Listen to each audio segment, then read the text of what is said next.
Happy Valley, not Happy Valley, One Tree Hill Ecclesia. I spoke at Happy Valley recently. They made an impression on me, but not as much as here. And of course, this is a pretty happy ecclesia this evening. We have Grandpa Hummel, and we have Lisa with. I thought it was because you were coming here, and then I heard the happy news as to why you're smiling. And of course, the uncles. The two uncles, yes, that's it. Excellent. Whoop, whoop. So, brethren and sisters, I must thank you for being the most agreeable guinea pigs. When you're dealing with the book of Revelation, what happens is that you can actually decide to go high level, but then you go, well, how much am I going to cover? And you can cover heaps. But even so, that's like too much information. Right? Or you could go really slow and granular and go very deep, and it's too much information, and you seem to take a long time to get anywhere with the book. And we've tried to actually go at a fair rate of knots and do logical chunks of the book. But where it comes to this evening, chapter 9 is about the fifth and the sixth trumpet. Now, you recall that there were 7 trumpets that were revealed, and each time that one sounded, something would happen in the plan and purpose of God. So this evening, when I looked at this particular chapter, I actually kicked it back a gear and thought, let's do a little less, because we're not dealing with Rome and perhaps some of the history that we might have been familiar with to do with the Roman Empire and the first century and things like that. And it's not about the structure of the book. We enter a new period of history. And so as a consequence, we'll do a little less this evening and just evaluate how that works out for you. So we saw in our last class, we looked at 4 trumpets that were blown, and each trumpet introduced a new segment in God's plan and purpose unfolding. And it was all about judgment on the, basically, the western half of the empire. And with that judgment, series of judgments, there were tribes that, barbarian tribes and nations that invaded the Roman Empire. And first of all, we saw that the Goths come from the north and over the border, and then decided that they were discontent. The Romans were weak and crumbling, and they took off, and they did damage to the empire, followed by the Vandals. Now, the Vandals were another tribe that had entered the empire. What they did was they'd actually moved around to Spain. So let's see if we can... So they were there, but you'll see that the Visigoths, or the Goths, are noted as being that's where they landed up. But what they did was they shunted the Vandals around to North Africa. And the Vandals, previously historically having been a landlocked people, actually become a maritime power, if you can call pirates a maritime power. And what they did was, whilst this part of the empire was now under attack, the Vandals made sure that every seaport around the Mediterranean was under their control, and that put further economic pressure on the Western Empire. The Vandals eventually entered Rome and vandalised it, from which we get the name. Now, the north of Europe was not exempt in parts of the empire, because from over near China, across the Russian steppes in Kazakhstan and into the plains of Europe come the Huns. And then finally, in around about 476, another flavour of Goths called the Ostrogoths decided to just eclipse the Roman Empire in the western half for once and for all. So instead of the Roman Empire being significantly like this, we find that now the Roman Empire was really just this section here. And as we look at this happened, of course, over time. But whilst that was going on, we find that in Rome, the Bishop of Rome now become the spiritual authority. He was actually being backed by the emperor in the eastern remaining part of the Roman Empire, who gave him muscle and power. But basically, the Bishop of Rome now started dictating to all of the barbarian tribes across Europe as they become Christian and assimilated into the Christianity of the places where they had come to live. Whilst we've spoken about 4 particular barbarian tribes, there was actually 10. So we haven't spoken about the Alans and Severins and the Franks and the Lombards and the Burgundians. There's one more that I can never quite remember, but there were 10 different tribes in the particular empire. And this laid the foundation, as you can see from the bottom of this slide, for the Roman Catholic Church to get a disunited Europe and actually become the one unifying force that would actually create the Holy Roman Empire in time to come. So let's have a look back at chapter 8, the last verse, where we left off the last time. After seeing these events in the first 4 trumpets, we read in verse 13, John beheld and heard an angel flying through the midst of heaven, saying with a loud voice, "Woe, woe, woe to the inhabitants of the earth by reason of the other voices of the trumpet of the 3 angels, which are yet to sound." In other words, game on, level up. You haven't seen anything yet. These were going to be spectacular in their nature and extent. And because the western half of the empire had now been dealt with by God in judgment, now the focus is on the eastern half. But there's an interesting thing I think that we should actually focus on, and I'll tell you why, the 3 woes and God's declaration of what would actually happen. And the reason for that is that in some versions you will actually read not an angel flying in the heaven, but an eagle flying in the heaven. Now the reason why I don't want to touch on whether it was an eagle or an angel is because you can see, hopefully, from the slide that in the Greek characters, the first letter and the last letters of angel and of eagle look very similar.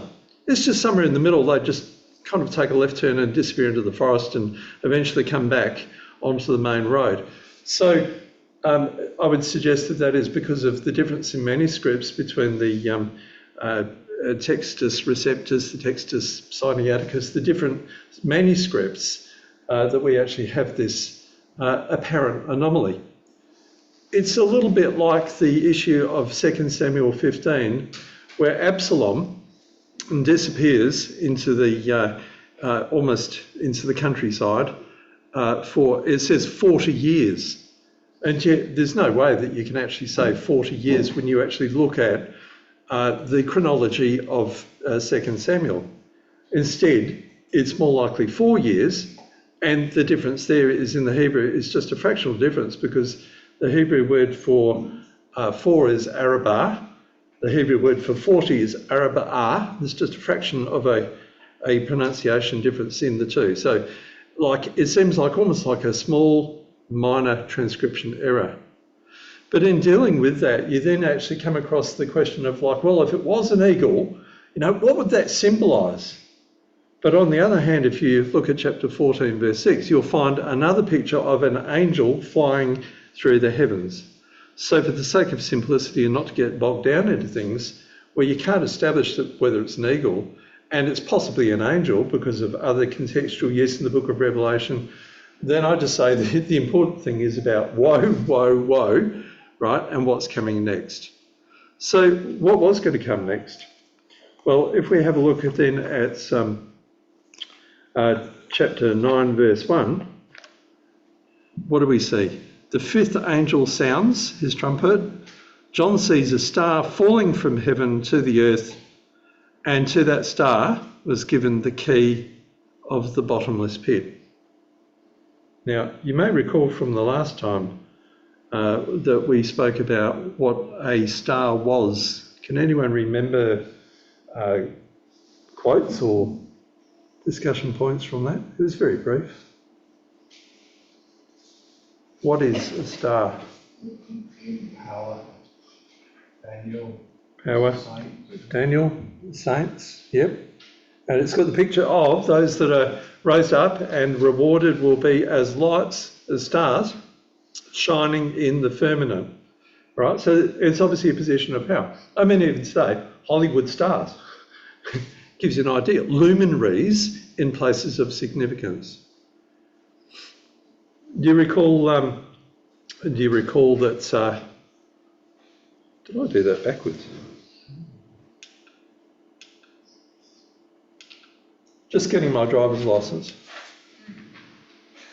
Do you recall last time there was a kind of a right kind of fellow that was sitting right down the back, and he just said, yeah, like, someone of power and significance, but spiritual or literal. Well, let's just have a look at Isaiah chapter 14, verse 12. Some of you have cottoned on to what that is. Others are going, no, I don't know. Isaiah 14, verse 12.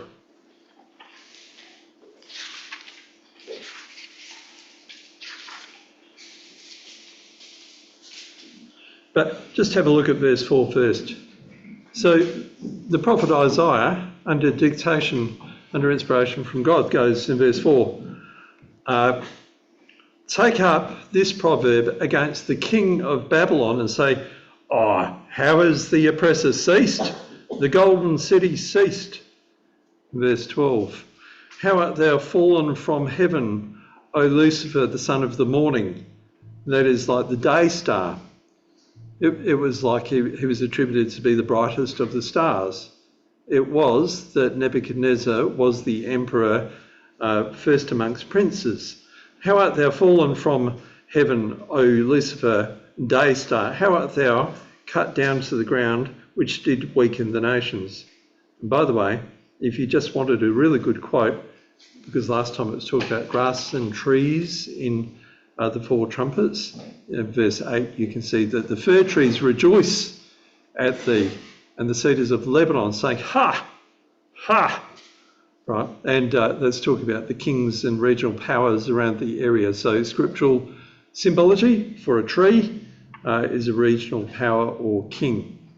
So that's an example of something that we've said right from the beginning, that for the Bible student, the scriptures that you had to look at and reference and could give you the key to unlock this is the Old Testament. So we'll see a little bit more of that tonight. So you can see the quote there, for instance, to do with a star, a person in power, a luminary. All right. What about a key? Authority, power. Authority, power, yes. It's a symbol of authority or power. It's kind of like a person to have power. That's very symbolic. And again, I'd suggest to you that this is really interesting, because if you were to look at Revelation 3 verse 7 and keep one finger there and have a look at Isaiah 22 verse 22, see if you can see how a key is treated. Now these quotes are really not just for whether it's about a key or not. So if you've got Revelation 3 verse 7 with one finger there, come over to Isaiah 22 verse 22.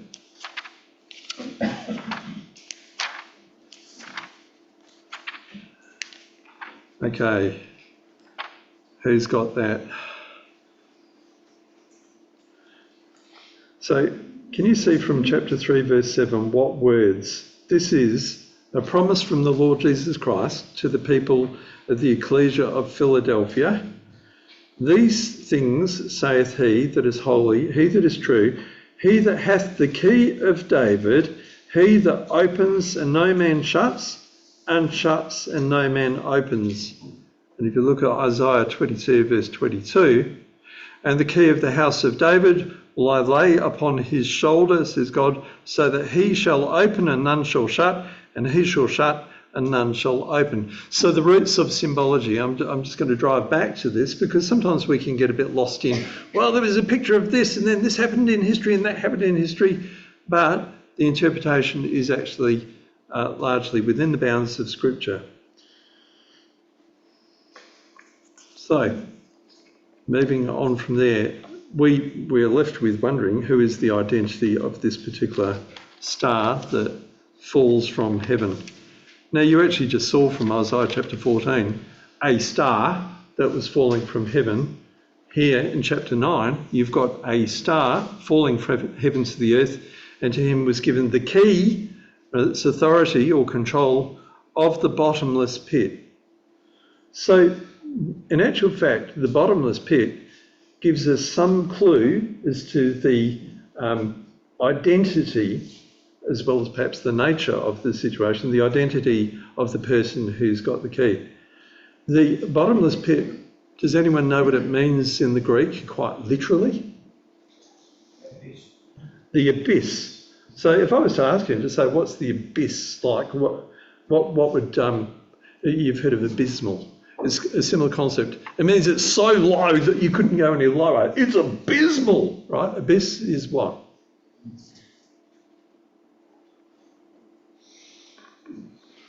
No? The Dead Sea area. The Dead Sea area?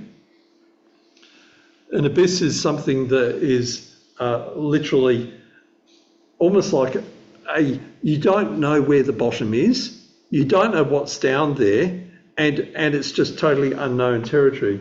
You can't plumb the depths. And so consequently, the seas were often called an abyss. So this person, this falling star, had the capacity to unlock the Greek means literally the shaft that leads to the abyss. It's almost like you get the well and you look down it and you just go, I don't know, how far does this go? You drop something in and you listen and you listen and you don't hear it hit anything, you don't hear a plink, it just disappears, right? It's totally unknown. The language that we actually used in this day and age is very similar. Do you recall that when two explorers met in Africa, Dr. Livingstone, I presume, it was in what was known as darkest Africa. It was in the middle. Nobody knew what was there. It was unexplored. It was scary. And so consequently, even today, we tend to use this kind of language about something just being the unknown. Of course, that usually evokes fear. So we're metaphorically in the dark in this situation. So what we need to do is we need to actually look and say to ourselves, can history show us something that happened after the four seals, the fifth seal, the sixth seal, the four trumpets? What comes next? What is almost like a man of history that fell from almost like power and yet had power given to him, right, over an unknown, unquantifiable, scary, because who knows what it is, power. Like, would history actually give us something like that? Can we find from the natural flow of history something that matches that description? The next thing that matches this pattern that God has established of like, is one thing after another through history. And the answer is yes, we can. It's almost like it fell out of heaven into our lap, because the very next thing that happened after we've seen from history of the scriptures and the four trumpets was the man Muhammad. Now, Muhammad had some power and influence, and to cut a long story short, he was in Mecca, but he fell out of favour with a ruling authority, and he was exiled, and he went and hid in Medina. And when he did that, he was the world's first social media influencer, content producer, because he produced the Quran and he just took off like wildfire. There was a concept, a philosophy, an authority framework, a purpose for life. Everyone wants that. And so everyone got on board and locked in with the Quran and with this new philosophy and religion and doctrine, right, that united all of the pagan-driven and superstitious tribes of Arabia. And when that happened, he and his succeeding leaders changed the face of history. Now, I just want to show you why this symbology is so apt, because essentially all of that area there was basically off limits. Nobody bothered with it. The Persians didn't bother with it. The Assyrians didn't bother with it.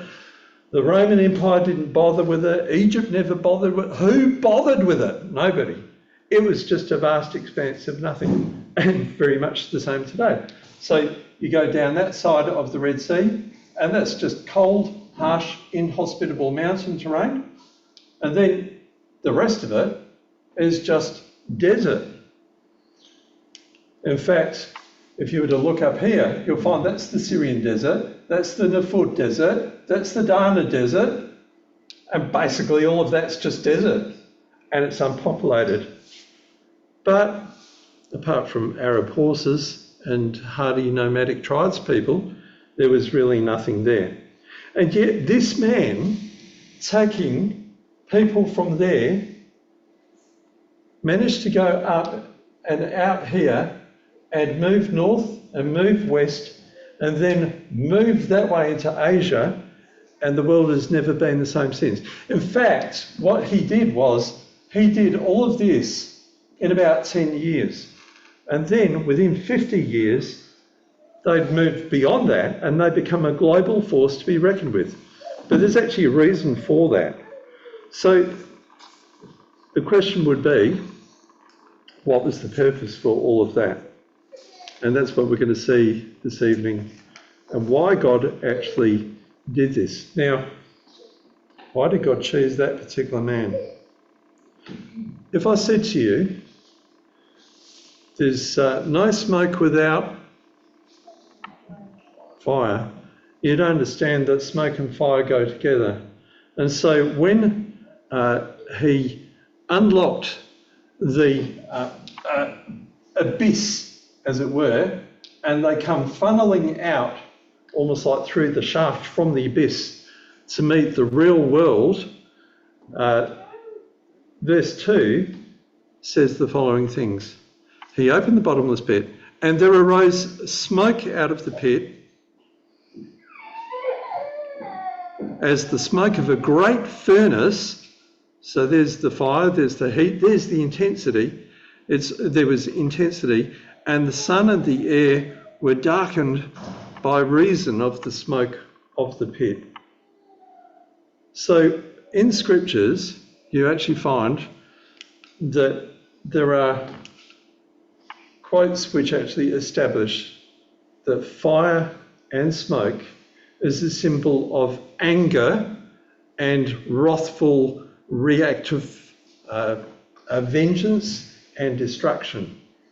So looking at these particular quotes down the bottom, Deuteronomy 29 verse 20, Psalm 74, Isaiah 31, all of those quotes actually speak about the smoke, but it's as a result of the anger and the fire.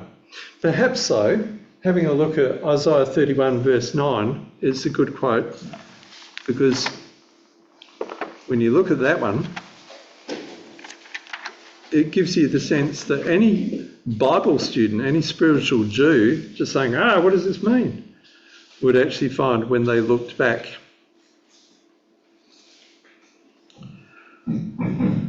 Verse 8 of Isaiah 31, then shall the Assyrian fall with the sword, not of a mighty man, and the sword not of a mean man shall devour him, but he shall flee from the sword, and his young men shall be discomfited, and he shall pass over to his stronghold for fear, and his princes shall be afraid of the ensign, saith Yahweh, whose fire is in Zion, and his furnace in Jerusalem. And so there is passion, there is anger, there is energy which can be applied destructively, because the Assyrians were fleeing for their life. So against that backdrop, you can understand that when smoke comes out of the abyss, it's because it's not smoke that just happens to be from an incense candle.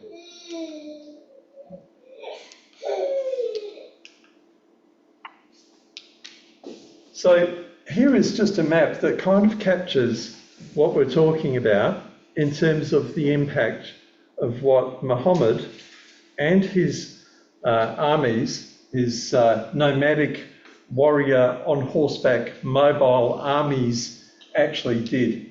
So all of this was within 10 years.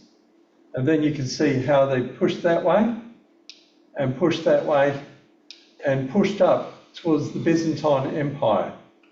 Now, the Byzantine Empire was the eastern half of the Roman Empire, It became known as the Byzantine Empire, but it was the eastern half of the Roman Empire. So we'll just use that terminology, but get used to this Byzantine phrase, right? Because God was not going to let the eastern half of the empire off the hook.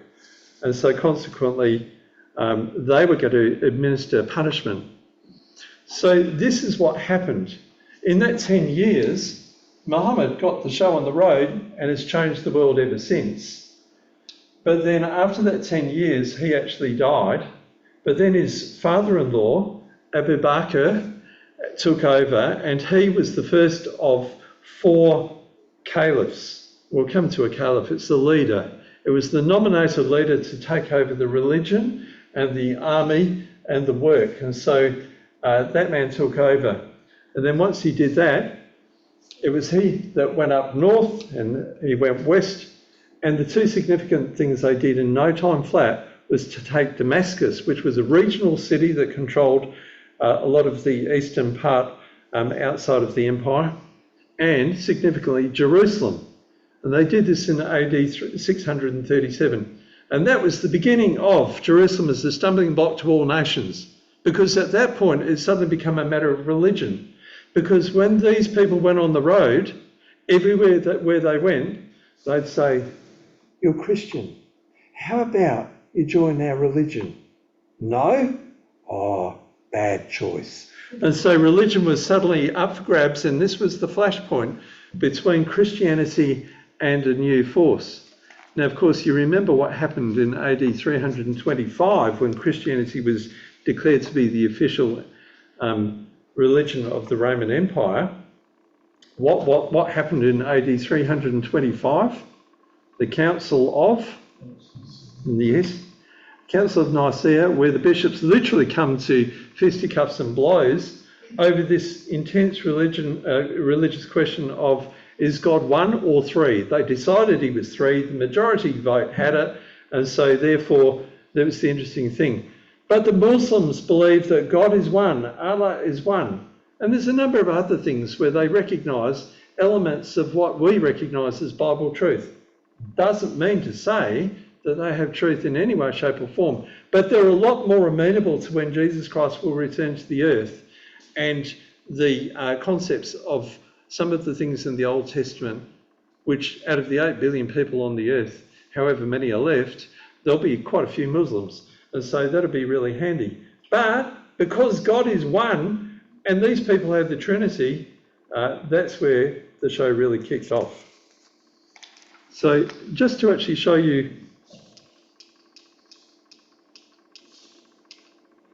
what happened next, and here is part of the beginning of the reason for understanding what God was actually doing, was that there was the much shrunken empire, now known as the Byzantine Empire. You can see that that was originally what Muhammad did. You can see how Islam spread throughout the then known world. But notice this, it came up and it got that far, and it got up to the border of the Byzantine Empire, but it contained Catholicism to Europe, and it contained the Byzantine Empire. And so it acted as a pincer and a buffer and a constraint on anything that Rome might do with religion, and also on what the Byzantine Empire might actually do itself. So what happens in verse 3?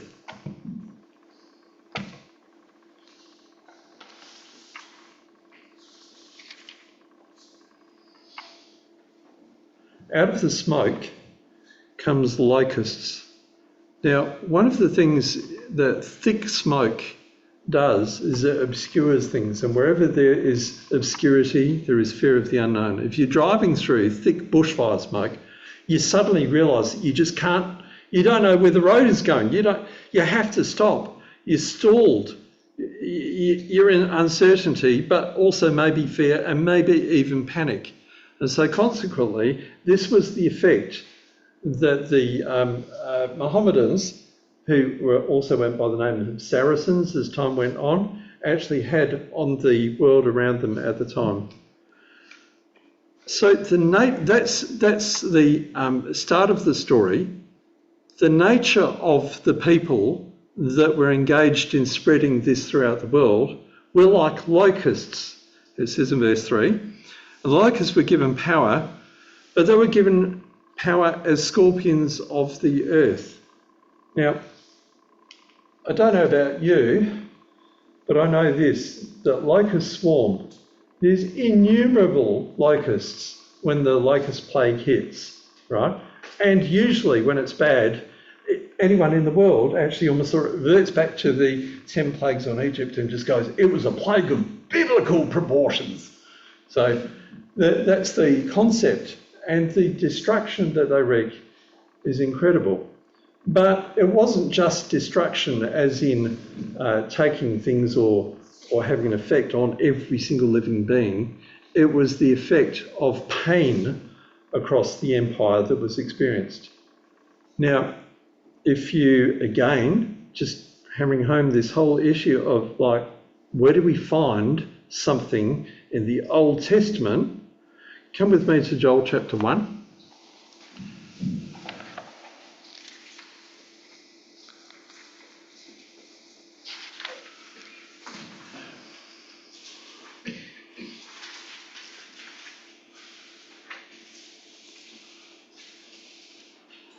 And when you have a look at Joel chapter 1, which is also in large part carries the message of Joel chapter 2 verse 25. Joel chapter 2 verse 25 says, God says, I will restore to you the years that the locust has eaten, ... my great army which I sent amongst you. So locusts have got the effect of an army to actually visit upon people. But in Joel chapter 1, if you have a look at verse 4, God is talking and he says, that which and it names one particular kind of a locust, right, which has one particular kind of a locust, palmer worm, hath the locust eaten, and that which the locust hath left hath the cankerworm eaten, and that which the cankerworm hath left hath the caterpillar eaten. And then it gets down to verse 6. For a nation is come up upon my land, strong and without number, whose teeth are the teeth of a lion, and he hath the cheek teeth of the great lion, and he's laid things waste. And just keep that in mind, because not only is it a quote, which actually just says, what's 9 verse 3 talking about? It's talking about the effect of an army that swarms and destroys, but also you'll notice that the language of Joel chapter 1 appears later on in this chapter. So powerful, without number, with teeth that can actually destroy. And the interesting thing is that unlike a locust, these were not to eat, as it were, grass and trees. So the effect was to deal with the empire as a whole, but it wasn't specifically to just target every smaller entity. Grass, from the book of Isaiah, stands for, and from Psalms stands for like people. They wither away. It's mortality, here today, gone tomorrow. And trees, we've seen, are more like regional powers and kings. It wasn't so much about that. It was for the bigger issue of dealing with the Byzantine Empire and the church as it was. And we know this because, in actual fact, there was originally, and of course it fell over time, this was the philosophy of Muhammad.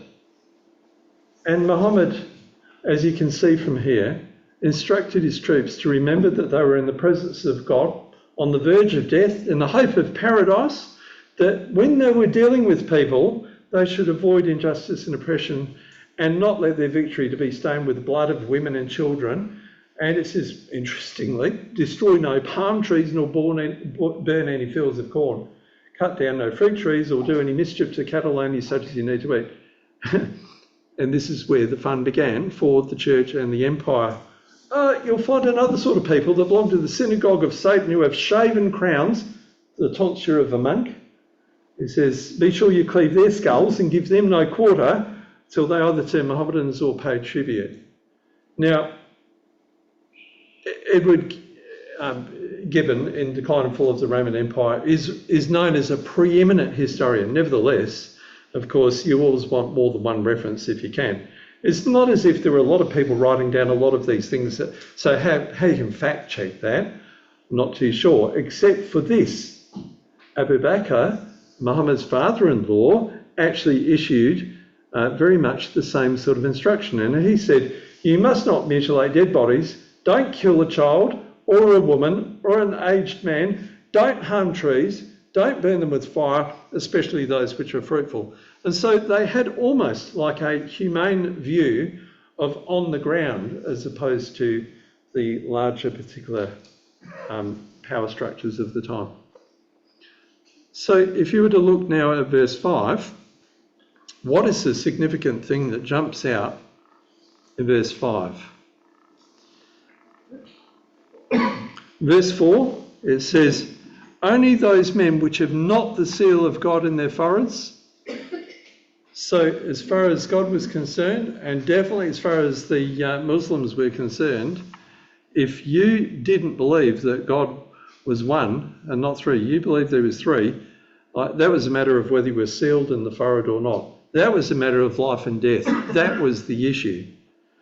All right? But then when we come to verse 5, it says, to them it was given that they should not kill, but that they should torment. So they weren't going to kill the empire, they were going to torment it for 5 months, and their torment was going to be as the torment of a scorpion when he striketh a man. So how long for?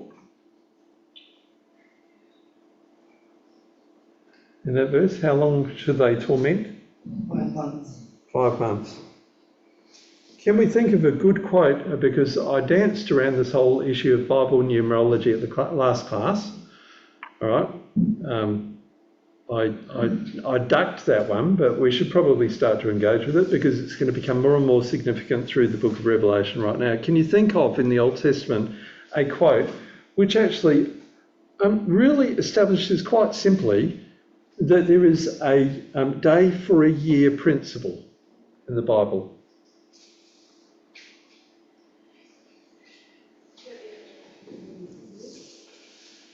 Yes, it would be 150 years. And can we think of the maths behind that? Well, think about it this way. 5 months, a Jewish month was 30 days. You go, well, that could be a problem every for leap years and all, and the answer is the Jews don't have a leap year every 4 years. They just have 30 days every month for a real long time, and then every 19 years they just catch up with an extra month. But that notwithstanding, how many days in a Jewish month? 30, right? 5 months. 5 times 30 equals 150, right? But there's a quote, for instance, in the Old Testament that actually helps you understand what is this. Why are you playing jiggery-pokery and mucking around with numbers like, gematria? Is this a mystery like the Kabbalah? What are you on about? Well, if you look at Daniel chapter 9, verses 24 to 27, and again, we're just revisiting the whole thing of like the Bible helps you understand, but you have to read the Bible. One quick reading doesn't usually do the trick either. Verse 24 to 27. So without going into it in a huge way, you'll see that verse 24 to 27 talks about the time from Daniel to when sin would be cut off. And it talks about a prince. Okay, so just this is broad brush, high level. That says right at the start of 24, it says 70 weeks. 70 weeks. That's what it's going to be. There was a lot more than basically a year and a half from Daniel to when Jesus Christ happened. Right? A lot more than that. But the day for a year principle, just to do a quick thing of saying not 490 years, where the book of Daniel is concerned, the book of Revelation is concerned, said, hey, you reckon you're interested? All right, apply your nut to this one. See if you can work this out. And so what it does is it does a day for a year, just to, it's a shorthand, but it also makes you think. And 70 weeks, well, 70 weeks times 7 days is 490 days, but there was 490 years from Daniel to the Lord Jesus Christ. So it's just a quick way of establishing that it's not something somebody made up after they did the Times crossword puzzle. They didn't just kind of like, no, there's actually a Bible reason for it. So because the Lord Jesus Christ and because God wants people to look out things, right? Because it's the glory of God, it's the glory of God to conceal the thing, but the honour of kings to look it out, Proverbs 25, if I got that the right way or the wrong way. But it says, if you're interested, you'll apply it instead of just passing over it really quickly. So they're going to be tormented for 150 years on this principle. But in actual fact, it mentions a little bit later on, it says that there's another period of 5 months, a second period of 5 months. In verse 10, it says, they had tails like unto scorpions, with stings in the tails. Their power was to hurt men 5 months. So that's 5 months a little earlier. 5 months later on, and you find that that's 10 months, 300 days.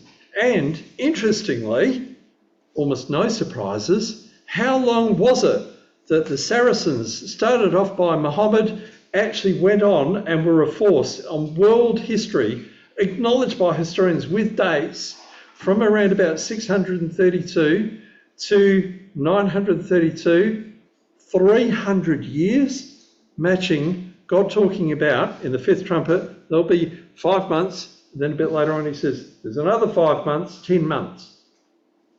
So in actual fact, every time that we start to wonder about whether there is anything in Bible prophecy, you just go, but even the historians agree with the Bible maths in this particular trumpet section of scripture and history.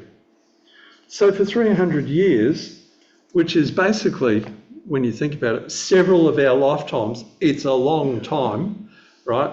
These people, the Saracens, started off by Muhammad, were constantly dealing with and harassing and making life painful for the people of the Byzantine Empire.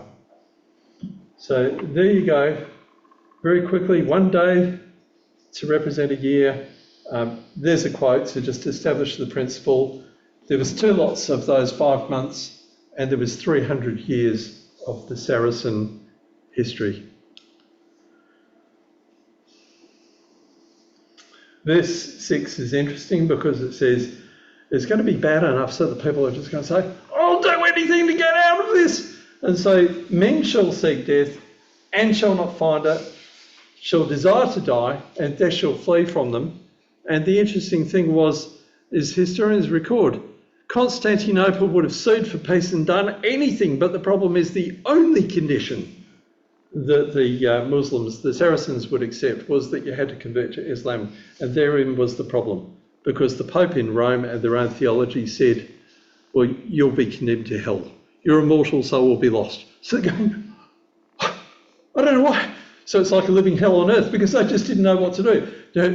Do I avoid the hell on earth and go to hell, or what? And so they sought death and they wanted it, but it was denied them. They couldn't die.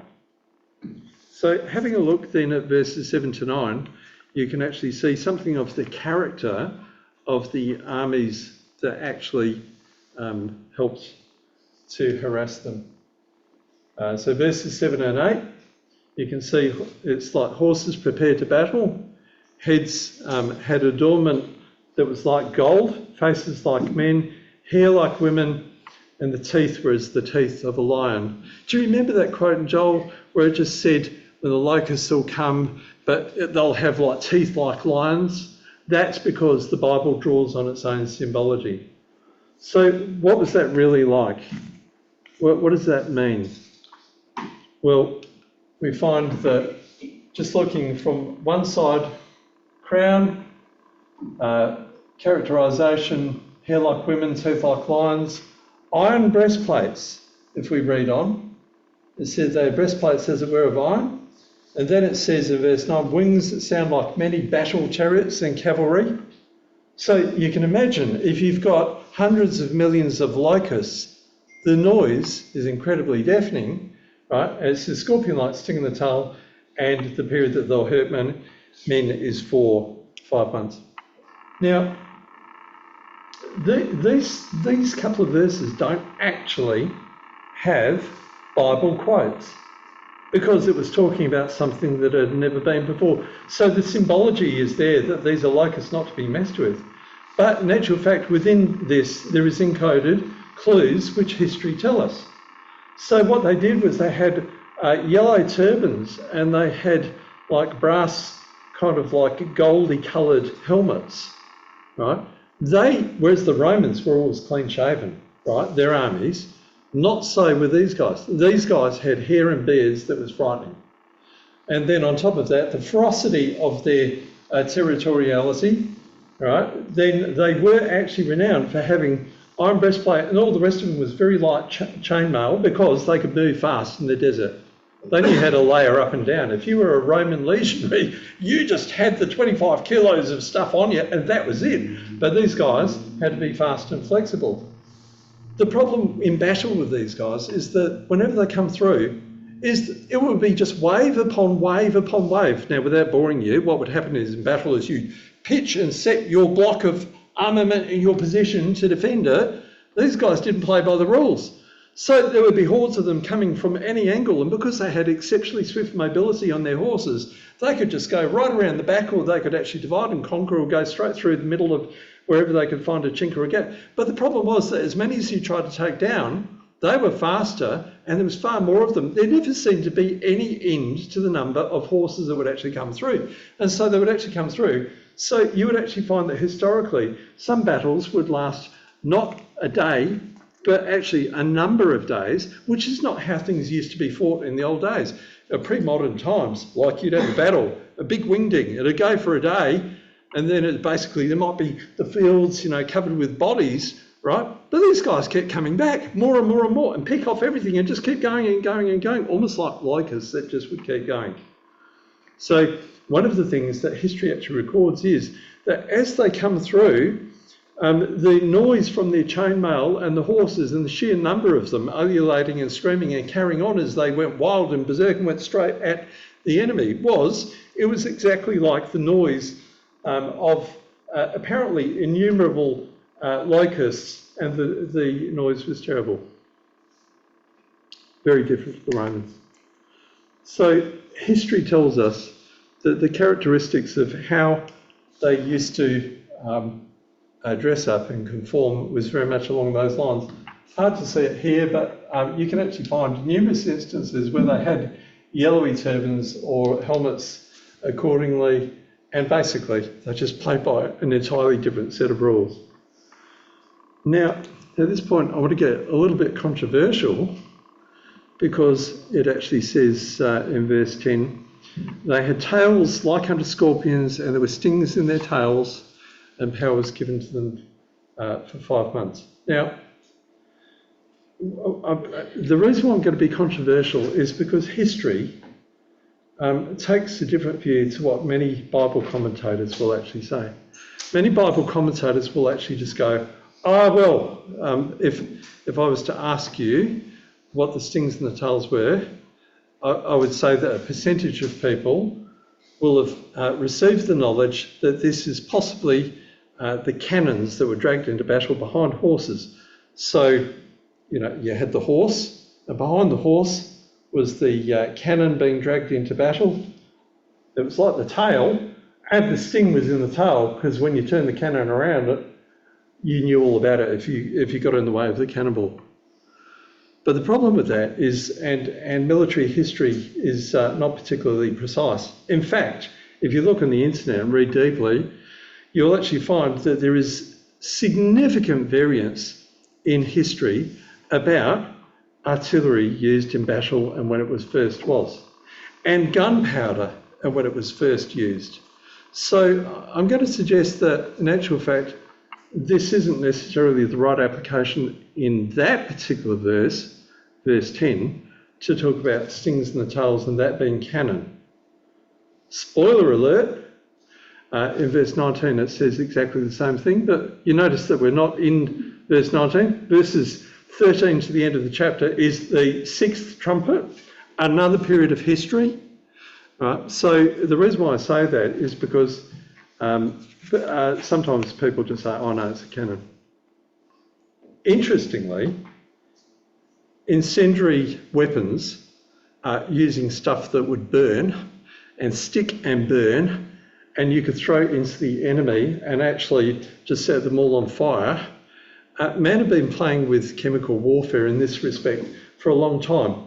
In fact, about 14 to 1500 years before when these guys were, right, the Assyrians themselves were playing with naphtha and bitumen and all sorts of things to see how they could just make life harder for anyone else that they attacked.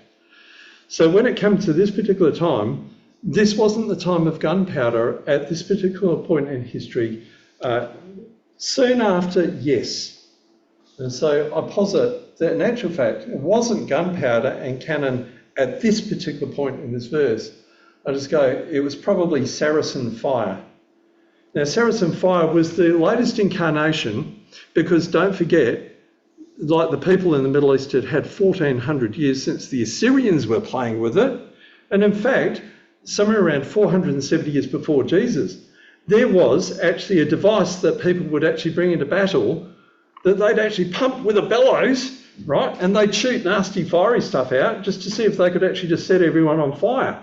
So it's not as if there weren't things around there. The most usual way was to actually get pots of stuff that were sticky, burning, and would actually stick to you and like set you on fire and cause chaos, but they actually just have that in a trebuchet or a catapult and just over the top. In fact, the Saracens, there's some stories about how they used to specialise in throwing the fiery stuff over, and then when it caught fire, they'd actually lob in wood over the fortress or city walls just to help things along a little more. So people talk about Greek fire. That's a particularly nasty, different thing. But here's the reason why, again, I come back to it wasn't necessarily gunpowder and cannonballs at this particular point in that verse, but later in the chapter, yes, is simply because at this point, gunpowder hadn't even been fully worked up between the Mongols and the Chinese over in the east where it come from. Now, we all know industrial espionage, we all know trade routes, we all know how things can spread really fast. So yes, gunpowder and all of this kind of stuff come from the east via the Silk Road and via the Mongols later. But nobody can quite agree when. But even if you took it at the most exceptionally earliest point that you can actually find, it's still after this particular point in history. Not very much, but so. The other thing too with military history is it is a little bit unreliable because around about 370 odd AD, the Byzantine Empire come up with their own version of nasty, sticky, terrible stuff called Greek fire, and that was his. Look, if they could use that today, they would, but somebody died with the recipe and it got lost in the sands of time. Nevertheless, the PR spokesman and spin doctors said that it was such a gift from heaven for them that they attributed it to the Emperor Constantine some 50 years before and said that God had given it to him. I highly doubt that, but it just shows that there is a rubberiness. But we know this, the Assyrians, the people of the Middle East, did play with fire and they had ways. So maybe it was perhaps, the catapult being dragged along, right, thereafter. So this is not just necessarily made up. There are historical reference for this. It's interesting reading, but only if you're a boy and like pulling wings off grasshoppers and being thoroughly bloodthirsty. So at this particular point, we come to verses 11 and 12.